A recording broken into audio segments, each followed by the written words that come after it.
remotely popular. No. It's so you're making them into much bigger deals. So it's a terrible political strategy. That's number one. Okay, number two is you're wrong on the substance. Look, I know it's frustrating.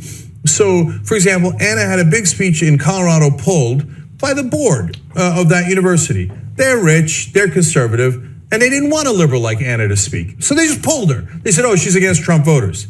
Yeah, what do you think? And Coulter says that she's against the... No, I didn't know about that, but if that's what happened, I am completely against that. So, okay.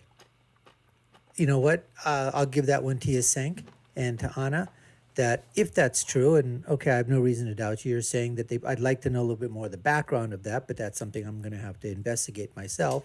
But like you said, college or someplace up in Colorado, it's kind of strange because, you know, Colorado is pretty liberal. But anyways, that doesn't mean that there aren't some vestiges of conservatism at, you know, colleges, universities. But if that is true, then I would basically be saying exactly the same thing. I would be saying, you know what? That's not what should be happening. Now, they canceled her. Okay, but I don't think there was any threats of security. They decided that they just didn't want her to speak. Now, that's a different story. You know what? If you didn't invite someone in the first place, nobody knows, nobody cares. But if you did invite somebody and then you decide to cancel because then you said, you know what, you were getting back some feedback, that is completely wrong. We should not be doing that from our side. The Browning of America. She's against all brown people. Perfectly fine. Let's give her a lot of money to speak at Berkeley, right? Liberals say, hey, maybe we've got an issue with Trump. No, pull the speech. Is that frustrating? Yes. So they have state power oftentimes. In that case, they have institutional power, right? And they do that in the middle of the night and nobody does a protest over it, and that's that. So do we get that it's frustrating? Yes, it affects us. Yeah. We're super frustrated by that. But the correct answer to that is not violence. So you got to let her speak. Let the 3.5 knuckleheads in their bow ties and go listen to her and and do whatever they do. Okay, but when you threaten violence, you lose the moral high ground. Not threaten. There's been violence at that campus. And by the way, it's very, very likely not Berkeley students. Yes, it's more likely to be Black Bloc and anarchists, et cetera, that are in the area, right? So don't put it on Berkeley students. But whoever it is that's doing it, totally against it because you don't prove anything by it. It's immoral to begin with, and look. I'll go further. I think it's un-American because the third part of it is. Wow, there's a concept, Cenk, violence, un-American. But listen, buddy, I agree with you here. We're in complete agreement. So why don't you speak to those progressives that are on your side, those BLMers, those fascists that are out there, those socialists, those Marxists that continue to do this thing? Why don't you, you know what I'm saying is reach out to those people and plead your case to them and say, hey, look, protest, but keep it civil. Don't be violent. Come on, Cenk, use your power, buddy. You're not going to lose a debate to end Coulter. Right. So she just says, oh, yeah, brown people suck. White people are awesome. Yeah, we beat the Nazis. It's okay. We'll beat her, too. And all she has is a microphone, and you only make her microphone larger by doing ridiculous things. Yeah. It's like she almost couldn't pay you to get her better publicity, right? So if all she had was her stupid, antiquated, racist ideas, she would just drift into the dustbin of history where she belongs. Also, let me give you guys a quick example, right? Where's Milo, right? I wouldn't talk about him on the show before because he desperately wanted the attention, but now he's gone. Like, no one talks about him, he's gone. Why? Because he basically kicked himself in the ass, right? He talked about how pedophilia is okay in gay relationships on a podcast, and his own speech essentially made him irrelevant, right? People kind of woke up and realized what kind of person he was.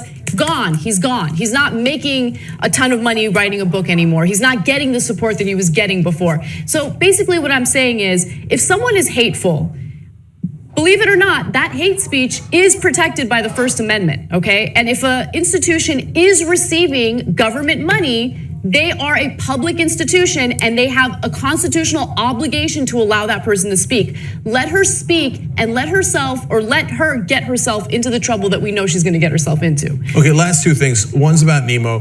Why do you keep calling him Nemo? Because I don't want to give him any more attention. And half the time they'll Google. It's why I keep calling you Cenk the Junk, right? The Young Jerks. The same reason. Very affectionate. Come on. We're all big enough, all right? Come up with something for me. Nemo. Okay, anyway, so I told you he has no audience. I told you, right? So they pretend to be huge, and then when you protest them, they seem like they're bigger. But it turns out when people pulled his book deal and he's off of Twitter, well, okay, if you had a huge audience, it wouldn't make a difference. He'd be on YouTube, he'd be on Facebook, and everybody would be watching him and hearing him and be like, oh, wow, well, let's share his ideas. Those are really interesting. Let's share his videos. Let's share his articles. Where are you, Nemo? I can't find you, right? That's because he never, ever had an audience to begin with. It's 7.5 hateful dudes that spend most of the time masturbating in the basement, okay? So once you expose that, he's got nothing left. Just keep ignoring him. And lastly, on Ann Coulter, I debated her, right? Yep. So all she does, if you actually have a free exchange of ideas, is embarrass herself. Go watch it on YouTube. You almost want to avert your eyes at times when she says that stupid, outrageous things. But more importantly, she, in the beginning of the debate, almost accidentally admitted that it's just entertainment. That's what I was driving at. Do you really mean it? Or can you possibly mean these outrageous things? Or is this to get attention? And she said something to the effect of, why do you guys take it so seriously? So it is entertainment. It's all one giant shtick.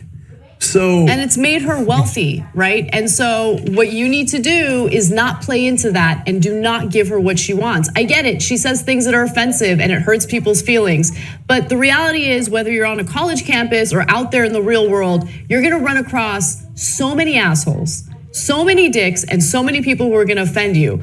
You don't have the ability to stop them from speaking. Wow, Anna, you went there, huh?